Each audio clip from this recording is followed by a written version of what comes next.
Hey friends, so I just thought of a little organizing principle I wanted to talk about briefly that I discovered, I think, within the last week. Well, not exactly, but was able to sort of verbalize, which is I found it useful to separate out different kinds of organizing, like separate out um, sorting and grouping and organizing things from getting rid of things. Um, I discovered this last week. I went to my storage unit and I decided not to do any getting rid of things. I wasn't going to present myself with those decisions. I was just going to kind of get into sorting mode, um, which kind of activates, I think, a different part of the brain and uses up energy differently, I think. So I also discovered this just now when I went to the kitchen and decided not to clean anything.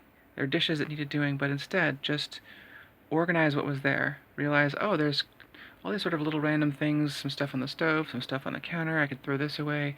Like, just organizing what's there rather than getting into a different mode of cleaning where I'm standing and I'm getting wet and, there's sound and it's just a little bit different. So next time I go into the kitchen, I might be like, okay, no organizing. I'm just going to clean some dishes and I don't know. I think it's just it's useful to recognize different how different tasks use different parts of your brain, so to speak, or use different kinds of energy.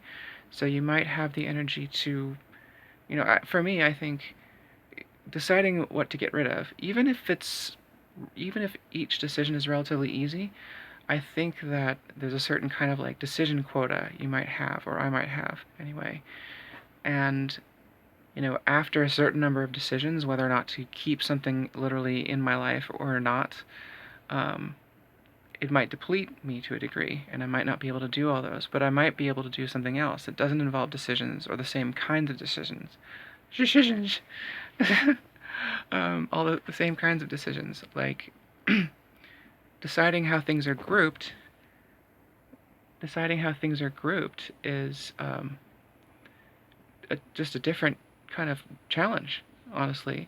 And it's a lower stakes challenge because I can always change my mind anytime. Um, I can always revise how I organize and think of things, but I can't necessarily revise whether or not I've gotten rid of something. Um, so, anyway, those are just some organizing thoughts. Uh, Let me know if you resonate with this at all, or if you find maybe if you find the opposite for you. I'm interested to hear how other brains think. So,